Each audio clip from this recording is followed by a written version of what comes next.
Gusto saludarles, saludarlas. Siéntense, porfa. Bueno, hoy es miércoles de vivienda. Al principio vamos a tener un enlace con Edna Vega y Octavio Romero hasta Zacatecas para la entrega de vivienda de un conjunto del Infonavit. Y después está con nosotros Raquel Buenrostro, secretaria de Anticorrupción y Buen Gobierno, y Estela Damián, consejera jurídica. Vamos a presentar una iniciativa de reforma constitucional para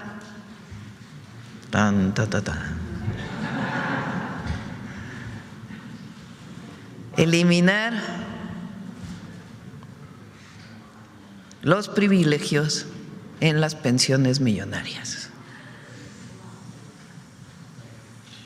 Entonces vamos primero con vivienda, después le doy la palabra a Raquel y después Estela. Obviamente estamos hablando de exfuncionarios de confianza de distintas instituciones del gobierno federal. Bueno, vamos al enlace primero. Buenos días, apreciada y querida presidenta. Le enviamos un saludo desde Zacatecas, todo nuestro respaldo, apoyo, y quiero expresar en principio el orgullo de compartir con usted este proyecto de nación. Expresarle nuestra gratitud a nombre de todos los zacatecanos.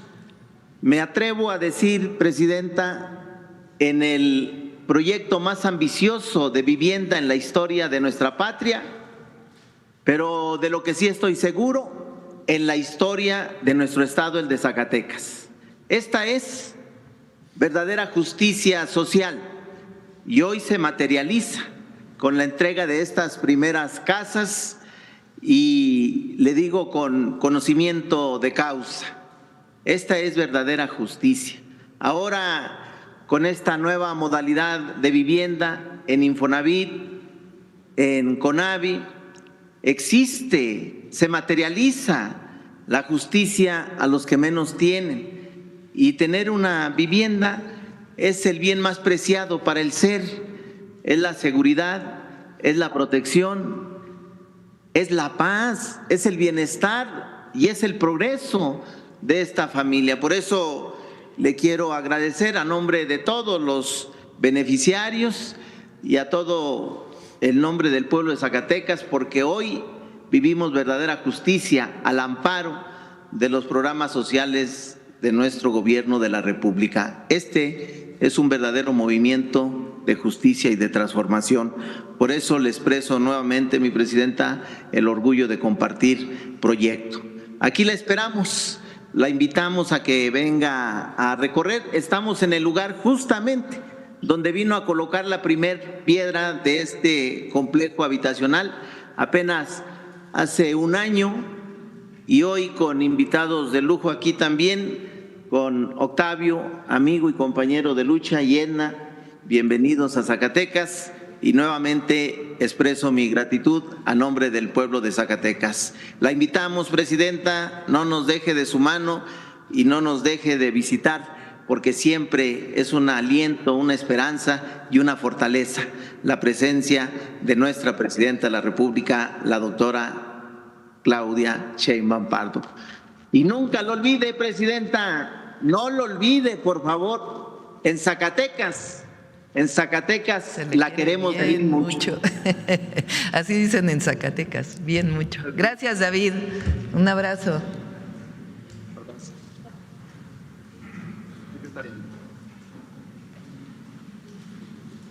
Muy buenos días, presidenta. Con su permiso, en esta sexta mañanera de vivienda, dando cuenta de los avances en Zacatecas, en este bello estado. Primero, señalar del incremento de la meta para Zacatecas. Originalmente teníamos contemplados 18,000 viviendas. Se logró aumentar a 26,000 viviendas nuevas. 12,000 por parte de la Comisión Nacional de Vivienda y 14,000 por parte del Infonavit.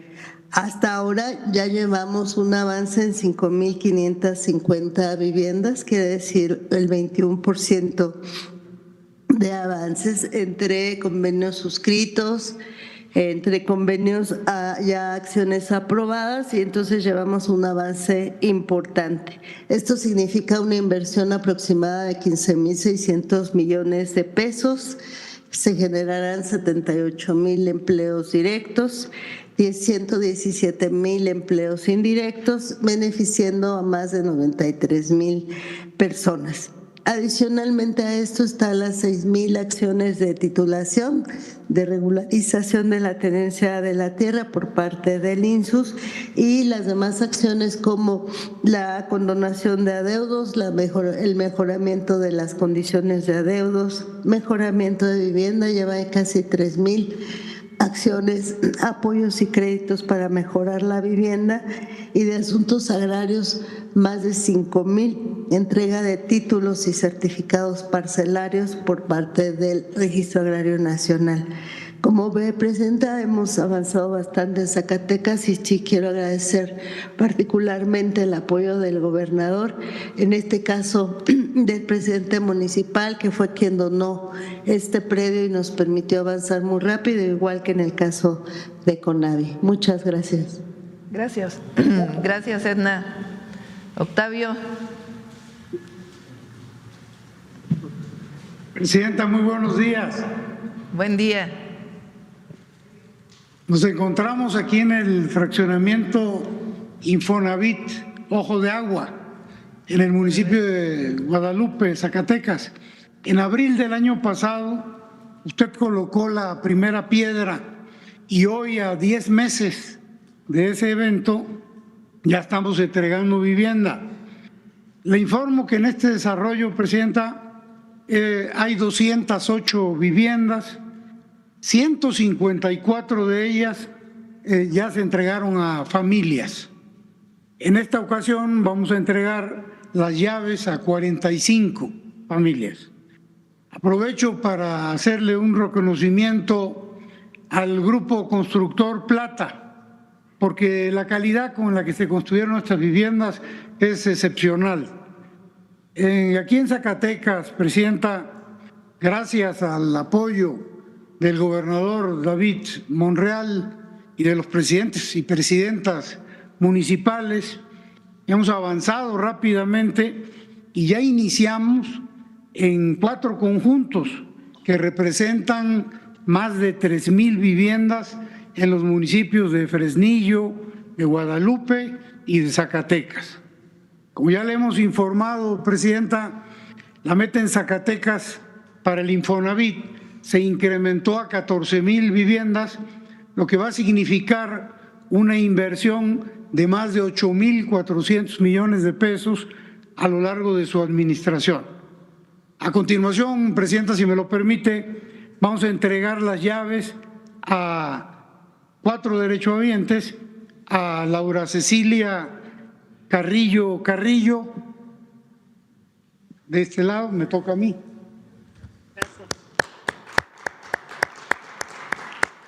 A Ana Giovanna Villagrán Ortiz, ¿no? A María del Carmen Vázquez Rubalcaba, felicidades, y a Sebastián González Rebeles.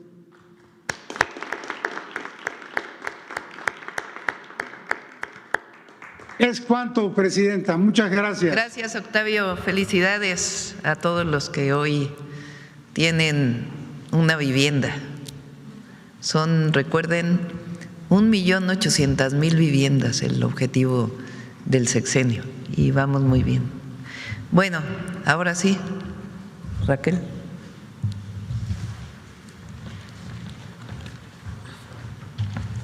Con su permiso, Presidenta, buenos días a todas y a todos.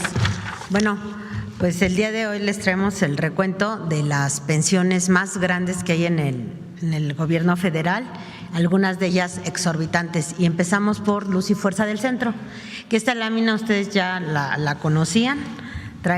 Sabemos que hay 14,000, poco más de 14,000 extrabajadores. Al año esto representa 28,000 millones de pesos y 9,457 extrabajadores, el 67%, casi el 70%, reciben una pensión de 100,000 a 1,000,000 de pesos. Tenemos una persona que recibe poquito más de 1,000,000 de pesos mensuales. A los jubilados, además, de Luz y Fuerza del Centro, se les subsidia el impuesto sobre la renta parcialmente, la gran parte del impuesto, lo que representa 2,400 millones de pesos adicionales por año. Esto está muy por encima de los extrabajadores que ya ahorita se encuentran en proceso de jubilación.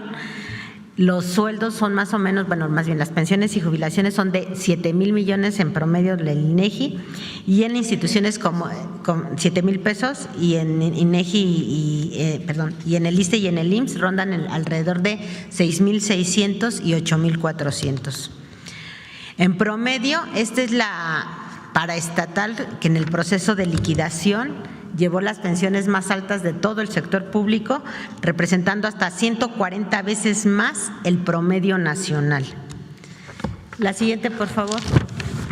Tenemos a Pemex también. Pemex tiene un padrón de 22,000, de poco más de 22,000 personas jubiladas, a las cuales se les paga casi 25,000 millones de pesos al año. Pero son pertenecientes al régimen de confianza. Ajá. Bueno, estamos hablando de pura personal de confianza ahorita y puro servidor público funcionario, ¿no? Son 144 personas pensionadas de Pemex, reciben montos superiores a la presidenta, lo que representa 1,827 millones de pesos más al año. En 618 casos, donde cada pensión supera el monto anual bruto de las percepciones asignadas al director general. O sea, hay 618 personas que su pensión es por encima de las de los directores generales, o sea, no corresponde a su nivel salarial.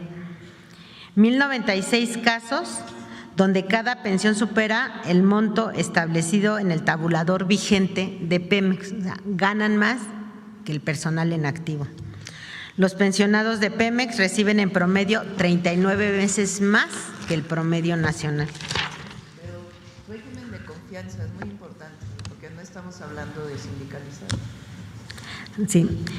En el caso de CFE, cuenta con 54,000 personas jubiladas del régimen de confianza, a las cuales se les paga cerca de 41,000 millones de pesos al año. De este total de personas jubiladas, 2,199 de CFE reciben montos superiores a lo que gana actualmente la presidenta. Esto representa casi 4,500 millones de pesos más. 45,680 casos superan las pensiones del ISSSTE, el promedio de las pensiones del ISSSTE, y 8,157 casos superan las pensiones del IMSS. Todos estos paraestatales están muy por encima de los promedios nacionales y del resto del gobierno. En el caso de NAFIM, la siguiente, por favor, son 9 las personas que reciben montos superiores a la presidenta. Aquí tenemos un padrón de casi 1,500 personas jubiladas del régimen de confianza por un monto anualizado de 643 millones de pesos. 557 casos superan el monto del ISSSTE y 97 casos las del IMSS. La siguiente, por favor. Caso de Banobras. Banobras tiene un padrón de 1,520 personas jubiladas pertenecientes al régimen de confianza, con un monto anualizado de 1,029 millones de pesos. 19 personas ganan más que lo que gana actualmente la presidenta, lo que representa un adicional de 37 millones de pesos anuales. 1,074 ganan más que la pensión más alta del ISSSTE, y 142 casos que la pensión más alta del IMSS. La siguiente, por favor. Bancomex. Bancomex cuenta con un padrón de 966 personas jubiladas del régimen de confianza, con un monto anualizado de 766 millones de pesos. ¿Cuáles son aquí los hallazgos? 22 personas ganan más que lo que gana actualmente la presidenta. 499 ganan más que la pensión más alta del ISSSTE y 83 casos más que ganan más que la pensión más alta del IMSS. Y estas son, la siguiente por favor, es todo. Estas son las paraestatales que tienen las pensiones más altas y más fuera de rango en el gobierno federal, en régimen de confianza de altos mandos. Muchas gracias. Estamos hablando, por ejemplo, de alguien que fue director de CFE hace 20 años, 15 años, o subdirector, o sea, los altos mandos de confianza, y que hasta hoy se jubilaron hace 10, por ejemplo, pudieron haber estado 1 año o 2 trabajando y reciben una pensión de 300,000 pesos mensuales por 10 años o 15 años, o sea, más de 3 millones de pesos netos de recursos públicos que se le dan a alguien que fue 2 años director de Luz y Fuerza del Centro. No estamos hablando evidentemente de los trabajadores con contrato colectivo, de los trabajadores de base, ni de Pemex, ni de CFE, ni de la entonces Luz y Fuerza del Centro, sino de los altos mandos. Imagínense que de Luz y Fuerza hay una persona que recibe hasta la fecha 1 millón de pesos mensuales de pensión por haber sido durante algunos años alto mando de Luz y Fuerza del Centro. O sea, recibe más de 12 millones o 12 millones de pesos al año por ya dedicarse a gozar de su vida.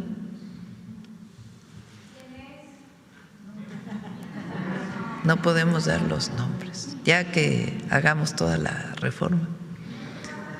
Entonces, lo que va a presentar ahora Estela es una reforma constitucional para que a partir de ahora la pensión sea la mitad de lo que gana el titular del Ejecutivo Federal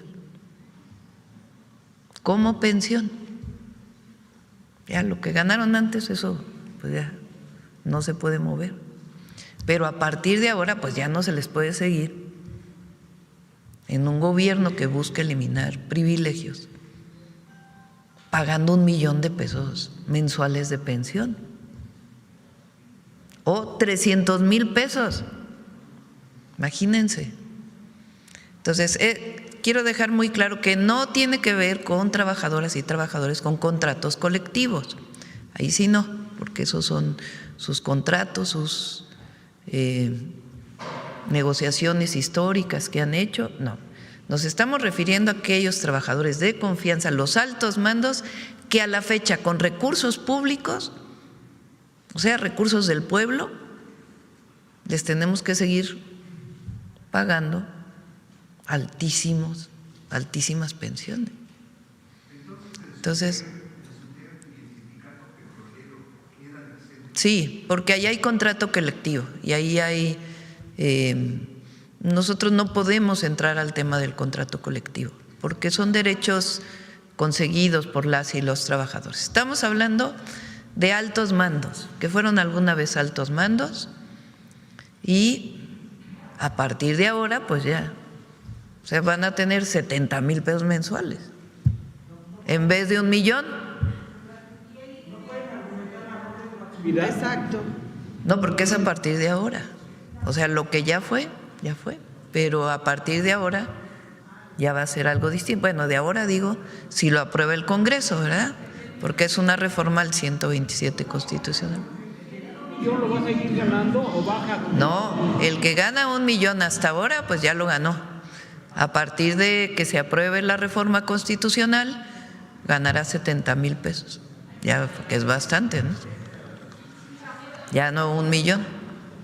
Bueno, Estela va a decir cómo va, a quién incorpora esta reforma. Buenos días, presidenta. Buenos días a todas y a todos. Bueno, pues como le explicaba la presidenta, la doctora Claudia Sheinbaum, esta es una iniciativa con proyecto de decreto por el que se reforma el artículo 127 de la Constitución Política, o es la propuesta de los Estados Unidos mexicanos en materia de límite a las jubilaciones y pensiones de las entidades públicas. ¿De qué estamos hablando? Estamos hablando de pensiones sin privilegios. La presidenta de la República enviará a la Cámara de Senadores una iniciativa de reforma al artículo 127 constitucional para establecer que las pensiones de exfuncionarios de altos mandos de confianza no podrán exceder el 50% de las remuneraciones que percibe la titular del Ejecutivo Federal. Y aquí viene la excepción: salvo pensiones o jubilaciones previstas en las condiciones generales de trabajo. La que sigue, por favor. Bueno, el principio de esta reforma fundamentalmente tiene que ver con lo siguiente. El primero es austeridad republicana, el segundo, humanismo mexicano, y el tercero, responsabilidad financiera. Estamos hablando nuevamente de pensiones sin privilegios. La que sigue, por favor. Y bueno, pues ¿a quiénes nos estamos refiriendo? Como ya se pusieron varios ejemplos, solamente voy a dar el resumen de estos. Organismos descentralizados, empresas públicas del Estado, fideicomisos públicos, empresas de participación estatal y banca de desarrollo. Y aquí vienen solamente algunos ejemplos, pero es mucho más abundante la presentación que hizo la secretaria de Buen Gobierno, Raquel Buenrostro. ¿Sería cuánto, presidenta? Pues esto es un párrafo en el 127 constitucional que tiene que ver con pensiones sin privilegios, es decir, exfuncionarios de altos mandos que en la actualidad están recibiendo pensiones onerosas. A partir de la aprobación de la reforma recibirán la mitad de el ingreso del titular o la titular del Ejecutivo Federal, o sea, la presidenta o el presidente. Para que todos sepan, cuando yo me jubile, o sea, cuando salga del gobierno, yo al entrar al gobierno federal renuncié a mi plaza de la UNAM porque ya tenía 6 años de licencia y el Estatuto del Personal Académico establece que el máximo de licencia pueden ser 6 años. Entonces yo era académica de la UNAM, renuncié a mi plaza y pues ahora soy presidenta. Entonces, si no regreso a trabajar al gobierno, a una entidad académica, por ejemplo, que tenga ISSSTE, pues me jubilaré con el monto de mi antigüedad. Yo empecé a trabajar de ayudante de profesor ahí en la Facultad de Ciencias. Bueno, antes trabajé en otros lugares, trabajé de recepcionista en un consultorio médico mientras estudiaba. Y previo a eso trabajé en un restaurante repartiendo volantes para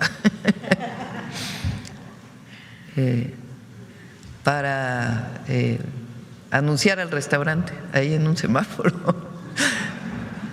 Después trabajé en matemática educativa en el Poli, ayudando a hacer contenidos, y después de recepcionista en un consultorio médico, como por 3 años, mientras estudiaba.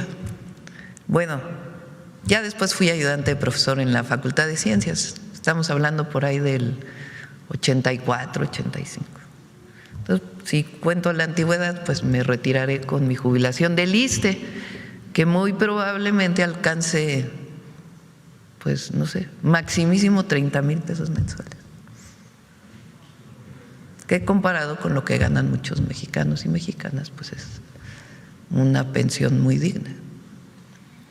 Entonces, aquí pues lo que estamos diciendo es que exfuncionarios de altos mandos que hoy reciben 1 millón de pesos o 300,000 pesos y que lo han recibido ya por bastantes años de que se apruebe la reforma constitucional.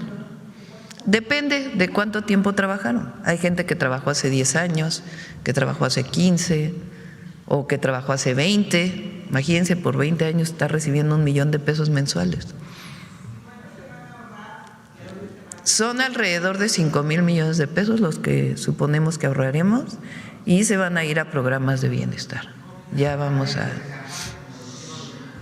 También se pueden amparar, aunque es reforma constitucional, recuerden que ya no hay amparo frente a reforma, pero puede alguien decir que hay inconstitucionalidad, que no esté de acuerdo, ¿verdad? Entonces, pensiones sin privilegios, de eso se trata, y se envía a la Cámara de Senadores el lunes de la semana, estamos revisando ya nada más los últimos detalles, el lunes la enviamos para su discusión en el Congreso. Ahora sí.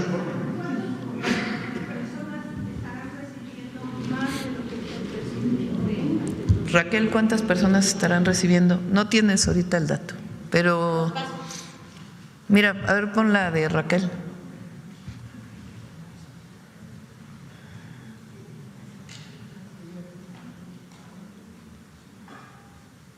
Pues fíjate, nada más de Luz y Fuerza, que es increíble, ¿no? Porque desaparece Luz y Fuerza Calderón, no se nos olvide todo eso.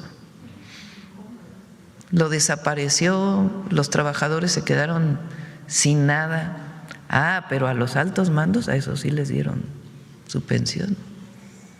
Los que tenían y los de entonces.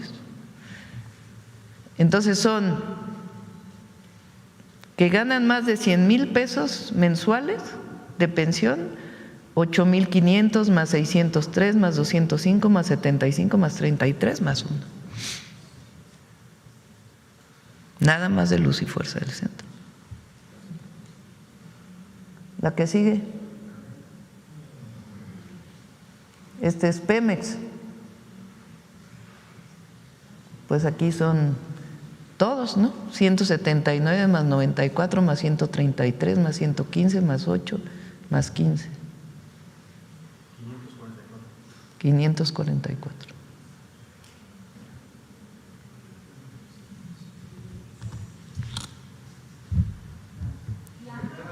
Adelante. Bueno, vamos a las preguntas ahora sí, si les parece.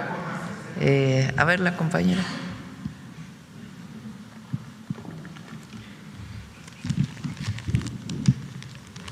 Gracias, presidenta. Preguntarle, Tania Damián, de Ángulo 7, tengo un tema de Puebla. En los proyectos de economía circular de San José Chiapa, y también hay otro proyecto de un parque que se llama Ecoparque Tlali La Malinche, ¿cómo evitar que las inversiones indirectas generen especulación inmobiliaria? En Puebla es un tema bastante… pues y en muchos estados, pues que hay mucha especulación inmobiliaria. Faltan estos planes de reordenamiento territorial porque se aprovechan pues de campesinos, se compran territorios o terrenos muy baratos. Desde la Semarnat están previendo hacer estos planes de reordenamiento territorial. Le corresponde más bien a Sedatu. Bueno, le corresponde a los municipios. En nuestro país los municipios, con excepción de la Ciudad de México, que el cambio de uso de suelo lo define el Congreso de la ciudad, los municipios y el Cabildo definen si hay un cambio de uso de suelo. ¿Qué quiere decir eso? Que de suelo agrícola puede pasar a suelo urbano, por ejemplo, o de suelo urbano a suelo industrial. Muchas veces, en muchos años pasados, pues, con mucha corrupción, se modificaron usos de suelo o no se modificaron y se hicieron desarrollos sobre suelo agrícola, que después tienen problemas de escrituración. Entonces le corresponde a los municipios el ordenamiento territorial, el ordenamiento urbano. Pero la SEDATU, Edna Vega, tiene un trabajo muy importante de apoyo a los municipios. Han hecho bastantes ordenamientos territoriales y en algunos casos participa la Semarnat cuando hay ordenamientos ecológicos también. Sí, que hubiera una directriz, porque a veces los municipios, pues pasa esta situación de que hay mucha corrupción, sigue habiendo mucha corrupción y se van extendiendo los territorios sin tener esta preservación ecológica. Y bueno, también está también este parque de economía circular que se busca hacer en San José, Chiapa, y ahí pues se ha generado críticas en el sentido de que pues va a haber especulación. Si pudieran ayudar a los municipios, al mismo estado, a que desde la Semarnat o de la SEDATU pueda haber pues ese reordenamiento territorial, ayudaría. Y bueno, Presidenta, entiendo que el 19 de febrero va a estar en Puebla, precisamente en la industria militar. Mañana. Si nos pudiera comentar. Mañana vamos, es el Día del Ejército Mexicano y vamos a la industria militar en Puebla. Es esta zona que platicamos cuando estuvimos en la 4ª sección del bosque de Chapultepec. Ahí fue la industria militar donde se fabrican desde armas hasta vehículos. Estuvo durante mucho tiempo en la Ciudad de México, en la alcaldía Álvaro Obregón y Coajimalpa, un pedacito, a la salida hacia Toluca. Ahí estuvo durante mucho tiempo. Peña Nieto lo quería vender justamente para hacer un desarrollo habitacional. Y cuando llegó el presidente López Obrador y su servidora a la jefatura de gobierno, se tomó la decisión de que se hiciera un espacio ecológico, la 4ª sección del bosque de Chapultepec. Y ahí se hizo un proyecto junto con todo el bosque que se llama Naturaleza y Cultura. Ahí está la nueva cineteca, la nueva bodega nacional, un lugar, la verdad, hermosísimo. Entonces, todo lo que estaba ahí se movió a Puebla. Entonces vamos a ir a conocer la industria militar y a celebrar el Día del Ejército, que en México el Día del Ejército corresponde al decreto que hace Venustiano Carranza cuando fue gobernador de Coahuila, cuando viene el golpe de Estado a Madero y su asesinato. Antes del asesinato, unos días después lo matan a Francisco I. Madero. Estaba detenido aquí en la intendencia de Palacio Nacional. Con el golpe de Estado de Victoriano Huerta, el único gobernador que se levanta en armas, imagínense eso, presidente electo después del Porfiriato, después de la primera etapa de la Revolución Mexicana, viene un golpe de Estado al presidente electo, orientado, promovido, asesorado por el entonces embajador de Estados Unidos, Wilson. Victoriano Huerta detiene a Madero, lo tiene unos días en la intendencia, y el 19 de febrero, el único gobernador de todo el país, el gobernador de Coahuila, se levanta en armas y forma el ejército con lo que tenía en Coahuila. Por eso el ejército mexicano es muy especial, viene de una revolución social. A diferencia de la mayoría de los ejércitos de América Latina y del mundo, pero particularmente de América Latina, que vinieron de las élites, el ejército mexicano viene de una revolución social, de la Revolución Mexicana, de ese decreto que hace Venustiano Carranza. Y eso lo conmemoramos el día de mañana. Y en Puebla, pues en esta nueva sede de la industria militar, donde se fabrican armas, vehículos y muchas otras cosas que son parte pues de esta gran institución que es la Secretaría de la Defensa Nacional. Gracias. Y hablando del tema de las pensiones, son 5,000 millones que se ahorrarán. Si ya tienen estipulado para qué usarían ese dinero, digamos, como gobierno federal. Lo que se va a ahorrar de aquí, vamos a incorporarlo a programas de bienestar. Ya les vamos a informar exactamente cómo. El lunes vamos a presentar el programa de jóvenes, el fortalecimiento del programa de jóvenes de atención a las causas. Ahí son algunas nuevas acciones que vamos a desarrollar y ahí vamos a informar el uso de este recurso y también de lo que está pagando el empresario que no quería pagar y que ya está pagando. Y finalmente, Presidenta, ayer comentó, y ahora que está Raquel Buenrostro, que van a empezar un programa sobre usuarios encubiertos. No sé si pudiera precisar a qué se refiere ese programa, se me hizo muy interesante, sobre todo porque pues sí hay ciertas instituciones que todavía, digo, de todos los niveles de gobierno, pero bueno, hablando de la federación, que bueno, sigue habiendo cierta corrupción en los niveles, digamos, medios hacia abajo. Raquel. Bien, por instrucciones de la presidenta estamos revisando varias leyes para entregar un paquete anticorrupción y fortalecer y empoderar también al ciudadano. O sea, lo que nosotros queremos es que abatir la corrupción, que no hay tolerancia y cero tolerancia. Y muchas veces las personas, el ciudadano común y corriente no quiere denunciar. Todavía nos falta mucho trabajar en fortalecer la cultura de la denuncia y también dentro de los cambios en las iniciativas de ley estamos proponiendo también muchos artículos que cuiden pues la confidencialidad, la discrecionalidad, cómo se manejan también las denuncias para que también la ciudadanía se siente seguro. Pero como hay pocas denuncias desde hace mucho tiempo y hace poquito creo que lo comentaba la presidenta en una mañanera, el contribuyente encubierto, el trabajador encubierto, el empresario encubierto, se utiliza desde hace muchísimos años, tanto en gobiernos locales como en gobiernos federales. El tema es que muchas veces cuando se van estos casos, se van a juicio, se van a la Suprema Corte y se litigan, se nos caen, porque no se reconoce la figura. Entonces, si bien es una figura que se ha utilizado ya mucho tiempo, se le va a dar una fuerza legal para que no se nos caigan los casos en los tribunales o en los juzgados. Eso es lo que se está trabajando.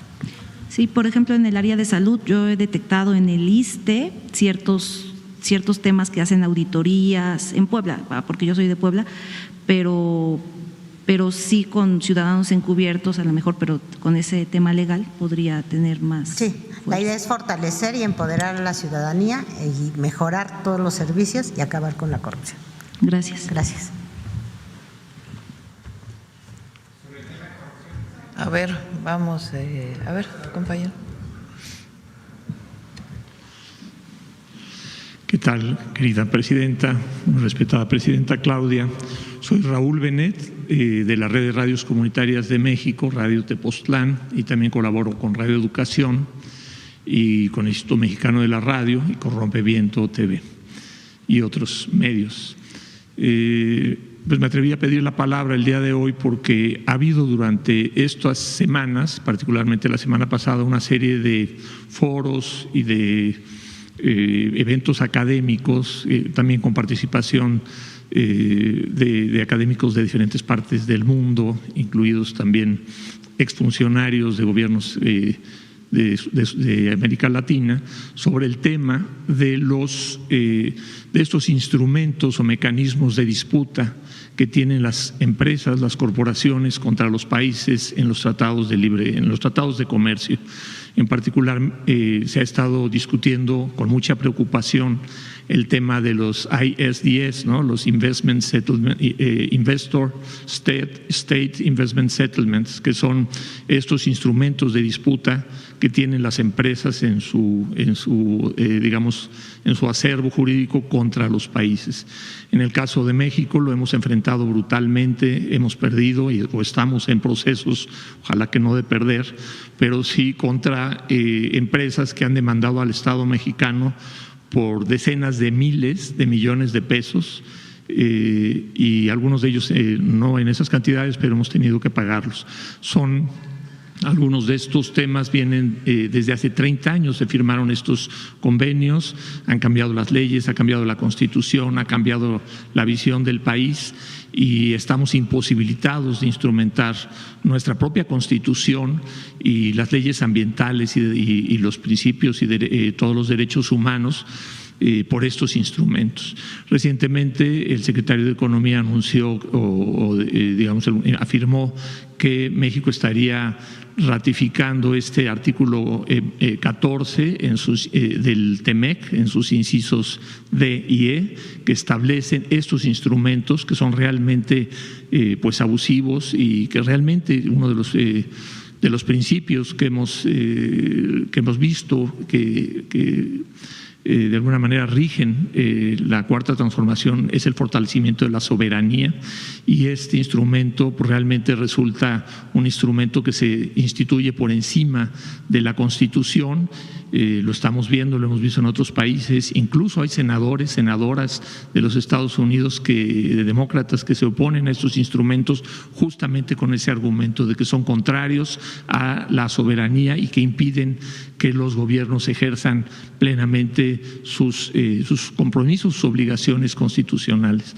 Entonces, bueno, lo que se ha planteado es, ahora que está en este proceso de revisión del TEMEC, que es necesario revisar y la demanda de las organizaciones es que se eliminen particularmente el anexo D y el anexo E del capítulo 14 del TEMEC. Y bueno, pues ese tema es uno de los temas que quisiera preguntarle. Y bueno, pues por ahora esa pregunta, Presidenta. ¿Quieres, tú que fuiste secretaria de Economía, quieres platicar un poco del arbitraje internacional? Sí, como bien dicen, últimamente el arbitraje internacional se convirtió en un negocio de especulación a nivel internacional. ¿Qué es lo que pasa? Cuando hay un pleito, un litigio en un país, cuando es una empresa transnacional, surge la idea que la empresa se empieza a defender porque dice, no me dan trato de nacional, estoy siendo maltratado porque soy una empresa extranjera y hay un abuso del país. Entonces surgen estos mecanismos de arbitrajes internacionales para decir, pues la empresa puede acudir a un ámbito internacional para que se le trate con justicia en cualquier país. Y esto existe en todos los países del mundo. ¿Qué es lo que está pasando? Se ha distorsionado muchísimo esta figura. Se empezaron a generar muchos despachos internacionales especulativos que lo que hacen es generar demandas y especulan sobre las ganancias. Entonces se van financiando y esos recursos, con los recursos cuando ganan la demanda se quedan con un buen porcentaje. Entonces son como jugar a las apuestas, ¿no? Entran abogados, despachos grandes, pelean cosas que a lo mejor son absurdas. ¿Por qué? Porque cuando ganan reciben un gran dinero y van haciendo apuestas, y ya hay incluso estructuras financieras y estructuras de despachos internacionales muy complejas peleando en todos los países. Entonces, ¿qué ha pasado? En los diferentes países, como bien usted dice, pues estamos enfrentando a este problema de que no nos damos abasto porque cada vez las empresas internacionales o los despachos convencen a empresas internacionales que demanden más para tener más probabilidades de ganar. Entonces ha habido un sobreabuso de los arbitrajes internacionales. Esto efectivamente tiene una discusión que ya lleva aproximadamente como 2 años a nivel internacional. a nivel internacional, y lo que se está buscando a nivel internacional es un equilibrio. ¿Cómo le hacemos para que no haya especulación, pero al mismo tiempo darle certeza jurídica a las empresas? Esta figura pues sí tiene que venir y seguramente va a ser uno de los temas en las discusiones que coordine la Secretaría de Economía en estos temas, pero sin duda sí se tiene que hacer algo para evitar todos estos abusos. Muchas gracias, secretaria. En el caso de… en los tratados comerciales se establece cuáles son los mecanismos para cuando hay una disputa legal. Y ahí se establece en particular en el TEMEC este arbitraje. El tema difícilmente se puede quitar el arbitraje internacional, es más bien evitar que haya abusos relacionados con estos arbitrajes y la especulación relacionada con ellos. Los tratados pues se aprueban por el Senado, no es una decisión solamente presidencial, y ahí se establecen los mecanismos.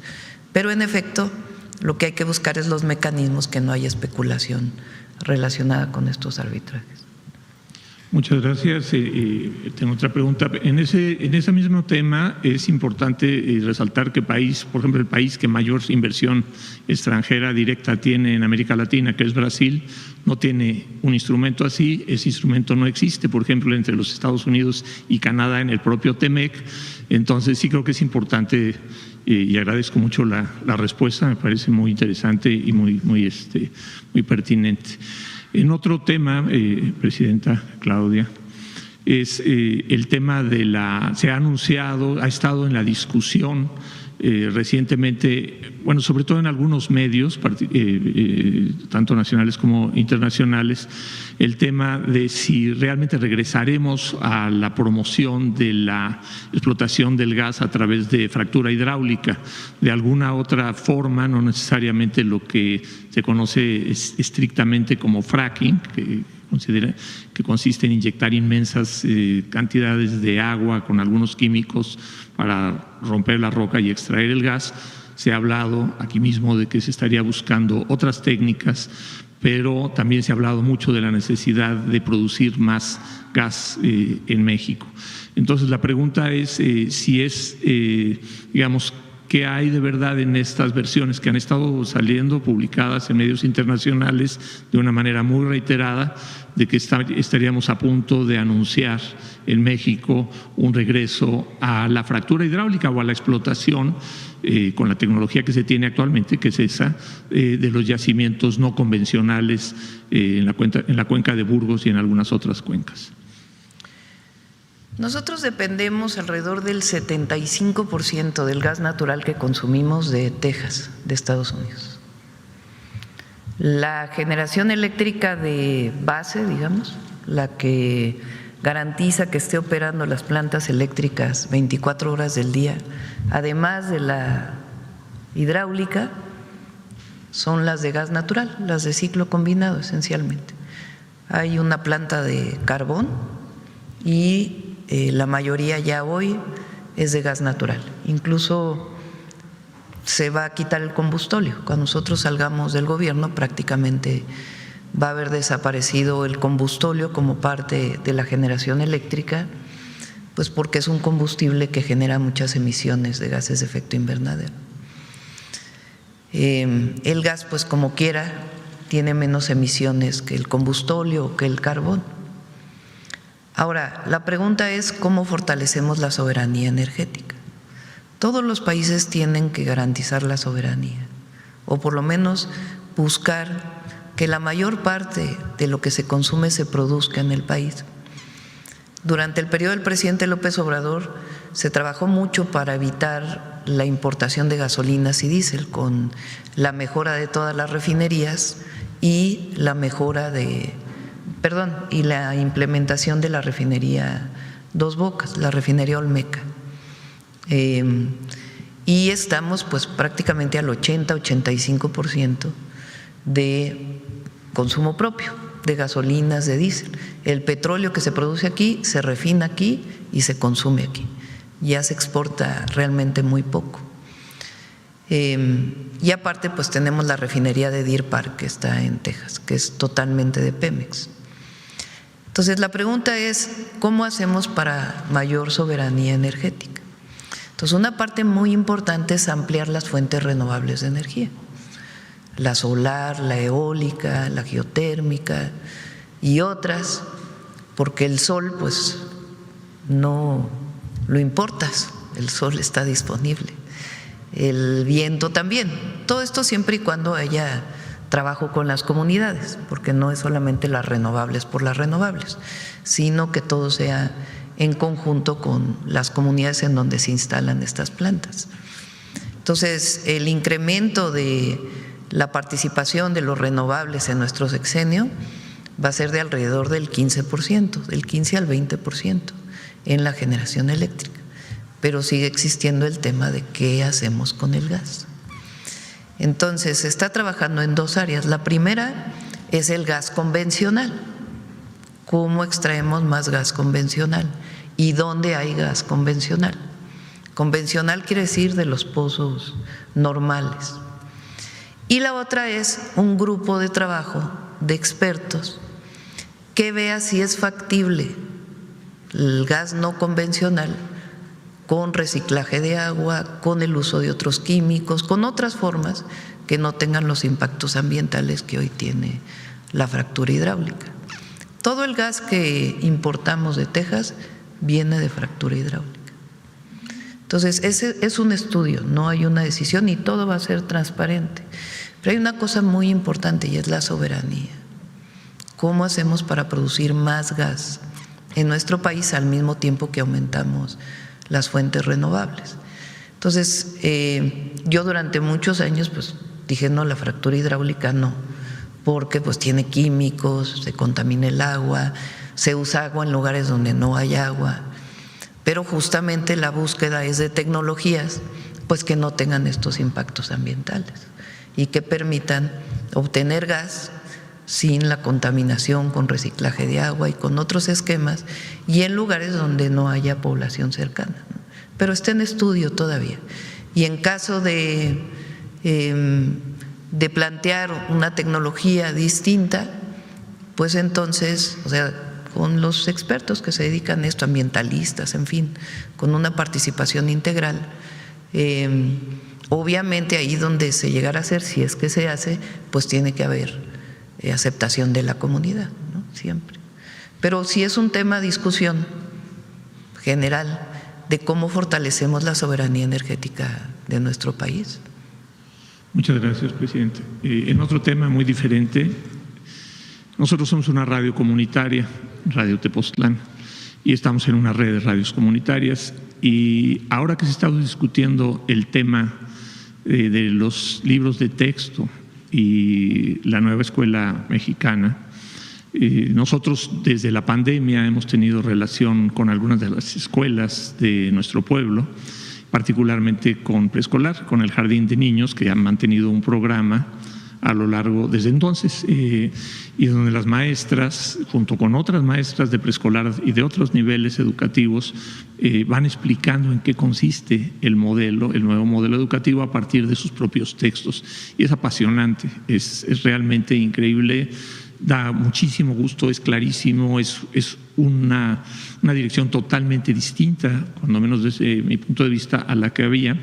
Y ahora recientemente, en los recientes días de la discusión que se dio sobre un director general al interior de la Secretaría de Educación Pública, nos preguntaban algunos radioescuchas en ese contexto si se estaría dando marcha atrás. No. Entonces yo les decía, no, definitivamente no es una persona, pero sí me gustaría que usted nos hiciera favor de abundar en cómo es que se construyen y cuál es la dirección, o sea, cómo es que se construyen, cómo se escriben, cómo se organiza, qué papel juegan los maestros, las maestras, sobre todo en nuestro caso todas las que llevan a cabo estos programas son maestras. Y cómo es que esto no es una cuestión de una persona o que se esté dando marcha atrás en este proceso tan interesante. Esa es la respuesta, y ya nada más también quisiera felicitar a usted, a todo el equipo, por esa excelente noticia de ir contra las inmensas pensiones. Felicidades por eso. Bueno, el modelo educativo continúa, la nueva escuela mexicana continúa, los libros de texto, su esencia continúa, eso no va a cambiar. esta idea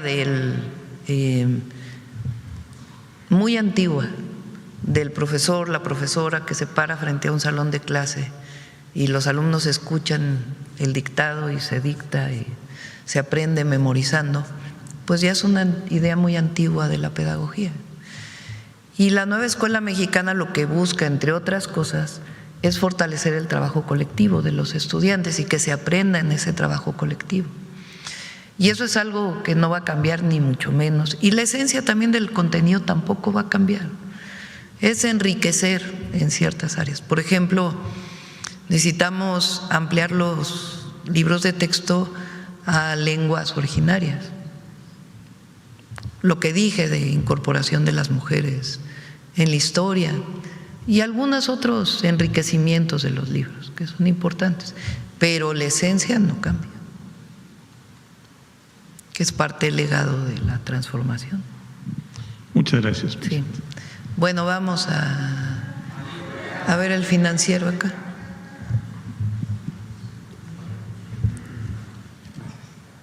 Gracias, doctora. Buenos días. Eduardo Ortega, del Financiero.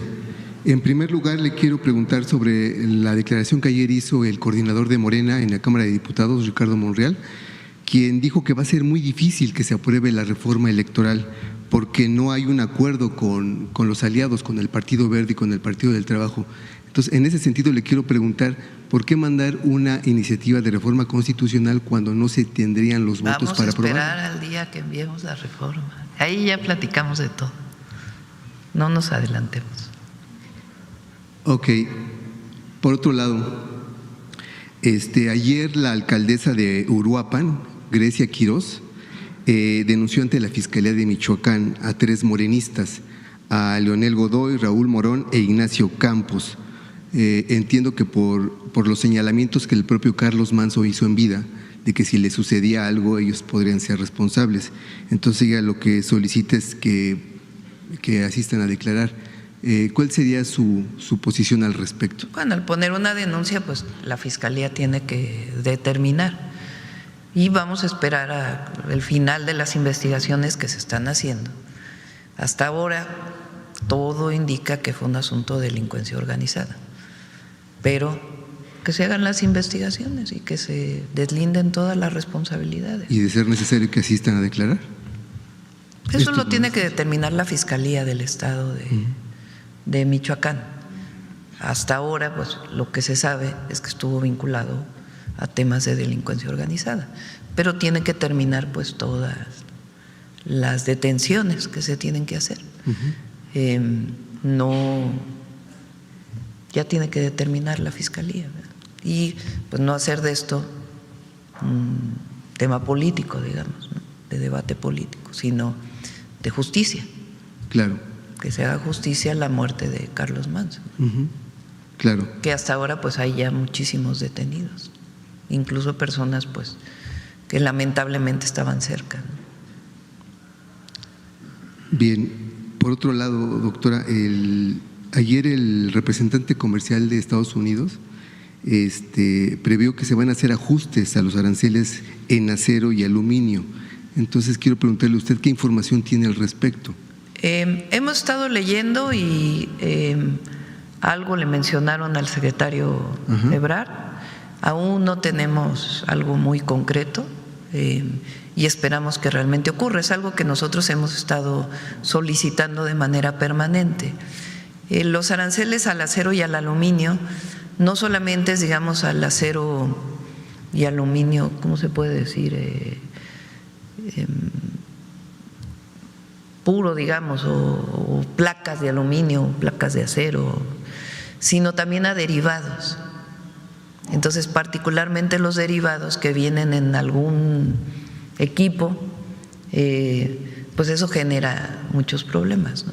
Entonces, tenemos conocimiento de que es posible que ocurra, pero hasta que no, en estos temas, hasta que no venga, pues no sabríamos. Y la verdad sería muy bueno. Claro, y obviamente hasta donde usted sabe estos ajustes serían para eliminar esos aranceles. Habría que ver, vamos a esperar. Ahora recuerden que está en 50%, es un arancel muy alto. Claro. Entonces, eso también está impactando en Estados Unidos. Muchos de estos aranceles le impactan mucho a los estadounidenses porque elevan los precios y aumenta la inflación y elevan los precios de productos. Entonces, pues vamos a esperar y de ser así, pues sería muy bueno. Claro. Por otro lado, doctora, ayer en la reunión que tuvo usted con los funcionarios y empresarios canadienses, le quiero preguntar si le solicitaron que haya más certeza jurídica y más seguridad en el país para que inviertan en México. No nos reunimos directamente con bueno, yo personalmente no me reuní con los empresarios. No, eso fue los secretarios, ¿no? Las y los secretarios, varios secretarios, coordinados por el secretario de Economía y el secretario de Relaciones Exteriores. En la reunión que tuvimos, realmente fue una reunión con mucha amabilidad y al revés, pues de reconocimiento mutuo de nuestros gobiernos y al mismo tiempo pues de las grandes oportunidades que hay tanto en el comercio como en las inversiones. Claro. Ahora, si me permite hacerle una pregunta a la secretaria Anticorrupción, quisiera yo preguntarle que Julio Scherer Ibarra, en su libro de Ni Venganza ni Perdón, hace varios señalamientos de corrupción. Entonces yo le quiero preguntar si no valdría la pena que de manera, no sé, de oficio, la Secretaría a su cargo iniciara investigaciones al respecto en este sentido.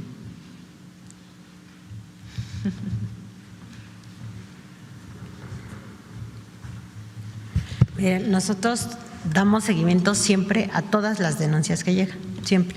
Nos llegan denuncias anónimas, hay muchas denuncias que nos las hacen por periódico. Ustedes dicen, ojalá que la Secretaría de Anticorrupción vea y nos dan datos, nos dan nombres, nos dan oficios, nos dan lugares. Cuando se tiene esa información y se considera relevante, se pueden iniciar investigaciones de oficio. Cuando no tiene nada de información, sino nada más un dicho, es complicado. O sea, nosotros tenemos un número finito de personas, entonces, ¿de dónde iniciamos investigaciones de oficio? Pues cuando hay elementos para saber por dónde empezar. Entonces, en caso de que hubiera el caso o que hubiera denuncias, nosotros tenemos que agotarlas por procedimiento, efectivamente. Secretaria, pero si en estos señalamientos son hechos por un mismo funcionario que trabajó en el gobierno y que digamos que él sería como la fuente también de información, que quizás fue un testigo de esos casos, ¿qué habría que responder a ello? Que presente su denuncia. Ajá, que presente las denuncias, porque la narrativa no es suficiente para iniciar una investigación, no tiene elementos. Muy bien, muchas gracias. O sea, que quien tenga pruebas, pues que presente su denuncia, ¿verdad? Digo, cualquiera lo puede hacer. Claro. Y finalmente, si me lo permite, ayer la Auditoría Superior de la Federación anunció que detectó irregularidades por más de 65,000 millones de pesos en el último año del gobierno del expresidente Andrés Manuel López Obrador. Entiendo que la mayor parte es por gasto federalizado. Entonces, ahí quiero preguntarle qué piensa usted al respecto. Viene todo un proceso, no es… normalmente vienen estos datos, si encontraron que no hay suficiente información, no se presentó la suficiente información, entonces se hace este anuncio y de ahí viene un proceso donde todas estas observaciones son saldadas por los servidores públicos que hoy están, porque si no, pues el servidor actual puede tener responsabilidad aunque no haya sido en su periodo. Entonces viene un periodo de saldar todas las observaciones y normalmente en estos periodos se reduce los montos de manera muy significativa, pues porque hay el tiempo para poder justificar todo aquello que en una primera revisión la auditoría encuentra. Entonces hay que esperar a que pase todo el proceso. Le agradezco mucho, doctora. Sí. Bueno, vamos. A ver aquí. Gracias, Presidenta. Con relación a este esquema de pensiones, Presidenta, se menciona mucho el tema de viudez y un caso particular de una colega Casar. Esto sería para la secretaria. Y para usted, presidenta, en este marco de los polos de desarrollo industrial para Tlaxcala, programado recientemente y su próxima visita a la entidad, ¿cree que haya viabilidad para que en el corto plazo inicie y se pueda ver un resultado palpable en la entidad tlaxcalteca y que al mismo tiempo se refleje en el cuidado de su compromiso 92 con los ríos Zahuapan y Atoyac? Sí, incluye a todos los que reciben la pensión. O sea, si falleció la persona y lo recibe la viuda o el viudo, también incluye. O sea, es la reducción de las pensiones. Entonces, ahí no hay ninguna preferencia hacia nadie, se aplicará. Se aplica, repito, no a los trabajadores con contratos colectivos, sino a los servidores de confianza, los que alguna vez fueron funcionarios de confianza y que tienen pensiones por encima de la mitad del salario de la presidenta. Respecto al índice de percepción de la corrupción, en el cual encuadran las cifras del Banco Mundial, México y en su administración mejora su posicionamiento, pero le preguntaría, presidenta, si sería un sueño guajiro pensar que México pudiera en algún momento o al término de su administración alcanzar una posición similar a Dinamarca. Pues claro que nosotros combatimos la corrupción en todo momento. Ahora, y esto es muy importante también, fíjense nada más el aumento en los ingresos de tesorería, a ver si del SAT. O sea, imagínense ustedes, aquí presentamos cómo aumentaron el cobro de impuestos y derechos, porque realmente prácticamente no se ha aumentado impuestos. El ISR no se ha aumentado, al contrario, cuando llegó el presidente López Obrador en la frontera bajó a la mitad el ISR y el IVA en la frontera. O sea, incluso hay disminución de impuestos. Y hemos recaudado en 2025 6 billones de pesos. Miren lo que recaudó, bueno, eso es 2019, pero a ver si tienes las de antes. O sea, porque antes que había régimen de llamada consolidación, que podían poner pérdidas de unos en las empresas de otros, eso ya no existe. La condonación de impuestos, que se prohíbe ya por Constitución. Entonces, pues hay que pagar los impuestos, así de sencillo, como todas y todos los mexicanos. Si hubiera corrupción, pues no tendríamos estos ingresos. Y en el ejercicio del presupuesto somos transparentes en qué se está destinando cada peso. Y los programas de bienestar, imagínense, 1 billón de pesos se destinan a programas de bienestar. 1 billón este año, 2026, 1 millón de millones de pesos directos a la gente a través del Banco de Bienestar. Pues eso, ¿dónde se iba ese dinero antes? Los apoyos sociales, que además eran clientelares, no alcanzaban ni los 100,000 pesos. Bueno, 100,000 millones, pues. 100,000 millones. Ahora es 1 billón. Finalmente. Y sobre Tlaxcala, es muy buena la gobernadora de Tlaxcala, Lorena Cuellar, buenísima. Hace un gran trabajo, la verdad, Lorena. Trabaja de sol a sol, entregadísima, muy creativa, con un muy buen equipo. El polo de bienestar de Tlaxcala ya prácticamente está terminado, el primero, y acaba de comprar el terreno de junto para hacer un segundo polo de bienestar. Tlaxcala es el único estado que por Constitución no puede endeudarse. O sea, lo que hace, lo hace con los ingresos propios. Y es un estado, como ustedes saben, con pocos ingresos por la cantidad de población, y las participaciones federales también son pocas, también porque se miden por población. Y la verdad, ha hecho hospitales, escuelas, avenidas, obras de agua y ahora pues atracción de inversión industrial. Presidenta, ¿y usted dará todo su apoyo a su compromiso 92 para restituir, rehabilitar a la cuenca? Fuimos el fin de semana, se están construyendo 9 plantas de tratamiento nuevas, se está poniendo drenaje en las comunidades para evitar que las aguas negras se vayan directo al río. Las plantas de tratamiento, algunas son con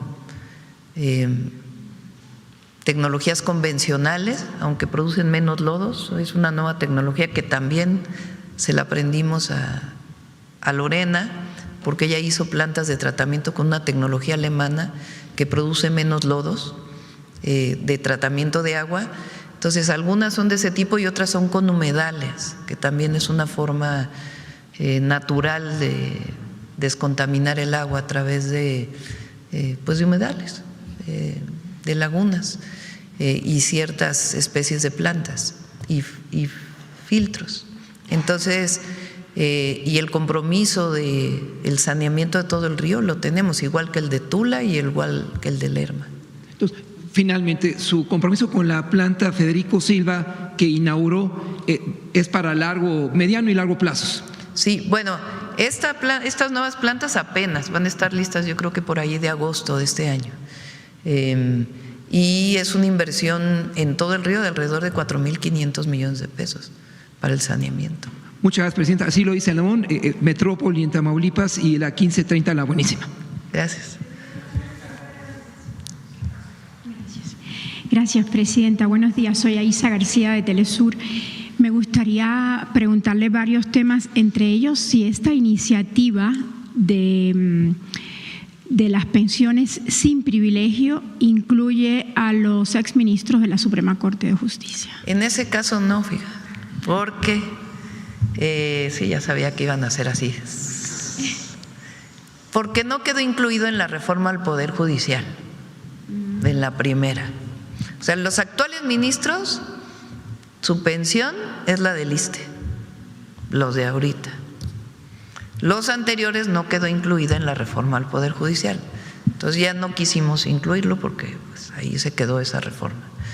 Pero sí incluye todo lo demás. Gracias. Ahora quiero todo lo que tiene que ver con gobierno federal y sus organismos descentralizados. Otros poderes del Estado, sí, ¿no? En la reforma electoral sí vamos a plantear pues que ahora sí los consejeros electorales no ganen más que la presidenta, ¿verdad? Porque muchos de ellos se ampararon. En cuanto a salud, Presidenta, me gustaría preguntarle de nuevo sobre el sarampión. Sé que lo aborda a diario y bueno, ya hay 3 nuevas muertes, hay 31 muertes acumuladas.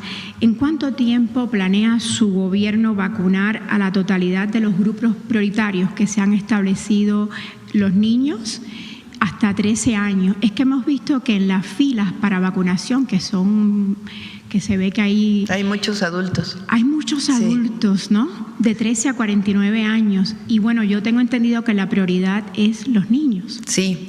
Ayer tuvimos reunión con los gobernadores y las gobernadoras e insistimos mucho eso, que hagamos mucha comunicación, difusión para orientar a la vacunación de 6 meses a 12 años.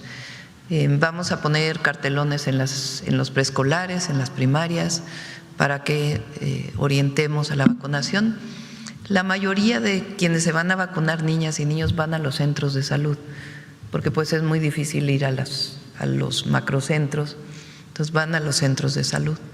Pero sí insistir mucho en niñas y niños. Nuestro objetivo es 2.5 millones de vacunas a la semana y solamente son 11 entidades donde estamos orientando que se vacunen de 13 a 49 años. ¿Cuáles son? A ver si las pones. Jalisco, ¿por qué son estas nada más? Porque ahí es donde hay más presencia, de acuerdo con la población. Por ejemplo, en Sonora son 30 casos nada más, pero como está creciendo los contagios, pues entonces es mejor prevenir. Entonces es Jalisco, Colima, Chiapas, Sinaloa, Durango, Ciudad de México, Nayarit, Tabasco, Sonora, Tlaxcala y Puebla. Entonces, universal es de 6 meses a 12 años si no se han puesto las vacunas, obviamente, porque hay quien ya tiene sus 2 vacunas y está protegido. Entonces, aquí es de 13 a 49 años. Después de 49 ya la prevalencia es muy baja, ya prácticamente no hay contagios a esta edad, aunque se puede poner, no hace daño, pues, pero por el número de vacunas es mejor las poblaciones prioritarias. Estamos pidiendo más vacunas, están pidiendo 15 millones de vacunas más, y ahora hay 27 millones de vacunas. Entonces, 2.5 millones de vacunas y orientar principalmente desde 6 meses hasta 12 años. Un tema cultural, Presidenta. Se acaba de inaugurar una importante exposición con obras de grandes artistas, por ejemplo, 10 Fridas Kahlo en el Museo de Arte Moderno. Y la Secretaría de Cultura, Claudia Curiel, ha insistido en que la colección Hellman Santander era una colección privada con un espíritu público, algo que no siempre se ve. ¿Cuál considera usted que sería la importancia de que coleccionistas privados permitan que se exhiban sus obras en espacios y recintos públicos? Pues imagínense una colección privada. A ver si tienen las obras que se están exponiendo de los artistas, de quiénes son. Pues solamente lo ve la persona y sus amigos, ¿verdad? A menos que tengan, hay colecciones que tienen museos privados, también hay que decirlo. Por ejemplo, está el Museo Jumex, que tiene una colección muy importante y que tiene un museo. Entonces decidió abrirlo al público. En este caso es una colección privada, pues que nadie veía y que ahora permiten que se exponga en el Museo de Arte Moderno. Y yo no he ido, pero me dicen que es algo extraordinario. A ver si Claudia nos puede pasar las… Sí, a ver. Hay video. Ándale, adelante. Museo de Arte Moderno. Tenemos 68 obras de arte moderno mexicano, 10 Fridas, Diego Riveras, Orozco, Siqueiros, María Izquierdo, Lola Álvarez Bravo, Graciela Iturbide, Carlos Mérida, Jesús Reyes Ferreira, Gabriel Figueroa. Esta colección empieza una nueva etapa de itinerancia, pero inicia en el país de origen de las y los creadores que conforman esta maravillosa colección, una de las más importantes de arte moderno mexicano. Vengan al Museo de Arte Moderno, los y las esperamos. Del 17 de febrero al 17 de mayo, de 10 a 18 horas. Impresionante. Presidenta, en otro tema, hoy el periódico Por Esto de Cancún dicen que abandonan ayuntamiento y el gobierno del estado a la CEMAR en la estrategia contra el sargazo. Este es un tema que es bastante… ¿Quién dijo eso? El periódico Por Esto en ¿Que el gobierno del estado lo abandona? Sí, que solo está CEMAR ahí en esa lucha contra el sargazo. Está, la gobernadora de Quintana Roo, que es hiperactiva también, Mara. No, ha hecho un trabajo impresionante para evitar que el sargazo llegue a las playas. A través de barreras, ha puesto de acuerdo a un montón de hoteleros para que pongan sus barreras, también una excelente gobernadora. Y tiene un trabajo con ahora la Secretaría de Ciencia para la utilización y Alicia Bárcena, para la utilización del sargazo para la producción, sea de energía o de materiales. Se están desarrollando distintas actividades. Ella tiene un sistema de monitoreo, Mara, que desarrolló también con CEMAR, en donde se ve dónde hay sargazo, con imágenes de satélite, donde hay sargazo, en donde hay más, en donde hay menos, orienta incluso a los turistas. Entonces, pero ¿hay alguna medida de choque para, digamos, viene pronto Semana Santa, después el verano? Tiene muchísimo trabajo. ¿De contención? Un día, si gustan, podemos traer a Mara a la Secretaría de Marina y a Alicia, que también está trabajando, y Rosaura, en este trabajo muy importante. El sargazo no se sabe muy bien cuál es su origen, o sea, siempre ha existido pues sargazo, pero ahora el incremento de sargazo en las playas, por lo menos mexicanas, hay quienes dicen que se debe a la deforestación de la Amazonia. Hay quien dice que esta es una causa, otra que tiene que ver también con el calentamiento global y el aumento de la temperatura de los océanos, que ha traído a través de corrientes el sargazo que antes no llegaba a las playas de México. Entonces hay también mucha investigación científica relacionada con las causas y también pues con prevenir que lleguen a la playa. Ya cuando llega a la playa se contamina, entonces ya es mucho más difícil su reciclamiento. Se hizo una norma para que se pueda pescar el sargazo. Pescar. Sí, porque si lo tomas en la mar se puede utilizar porque aún no está contaminado. Pero entonces, es tremendo hay lo que mucho está trabajo pasando en el Caribe, ¿no? Sí, pero hay mucho trabajo relacionado con el sargazo. Bueno, Presidenta, en otro tema me gustaría volver a hablar de Genaro García Luna. Uno de los escándalos de corrupción más graves que ha habido en nuestra historia reciente, y no es tema de libro, es tema de tribunales, hay sentencias. En específico, hay resoluciones judiciales como la del 22 de mayo de 2025, la Corte del Circuito 11º Circuito Judicial para el Condado de Miami-Dade, Florida, dictó sentencia civil contra García Luna y su esposa por miles de millones de dólares a favor del Estado mexicano. ¿Qué seguimiento va a dar su gobierno para que esa sentencia se traduzca en devolución real de recursos, porque son muchos recursos robados al pueblo de México, y para que no quede en generalidades? ¿A qué dependencia instruye usted que presente un informe público con fecha sobre cuánto se ha recuperado de estos bienes que son del Estado y que García Luna obviamente se robó? Ese trabajo lo inició Pablo Gómez cuando estaba en la UIF y ahora lo lleva Omar Reyes. Entonces le pedimos que pueda dar un informe de cómo avanza ese juicio. Gracias. En otro tema, el general Ricardo Trevilla Trejo informó aquí en la mañanera que desde 2012 se han incautado alrededor de 137,000 cartuchos calibre .50 y 215 fusiles calibre 50, y que casi la mitad estarían vinculados a la ley City Army Ammunition Plant, principal proveedora de munición para el ejército de Estados Unidos. Esto es una investigación que salió en el New York Times y que usted comentó también hace poco más de una semana. La pregunta es si ya hubo una respuesta formal del gobierno de Estados Unidos sobre el origen y las rutas de esa munición y qué información específica le está solicitando México. Si le están preguntando sobre trazabilidad, lotes, punto de ventas, intermediarios, ¿qué le está pidiendo México? Sí, estamos pidiendo toda la información y además se está viendo si se puede incorporar a las demandas que ya tenemos o se pudiera establecer una nueva demanda. Lo está trabajando la Secretaría de Relaciones Exteriores y también le pedimos que en cuanto tenga todo lo pueda venir a informar.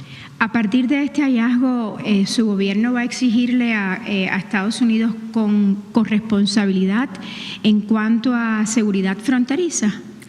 Lo exigimos siempre, no es que lo vayamos a hacer.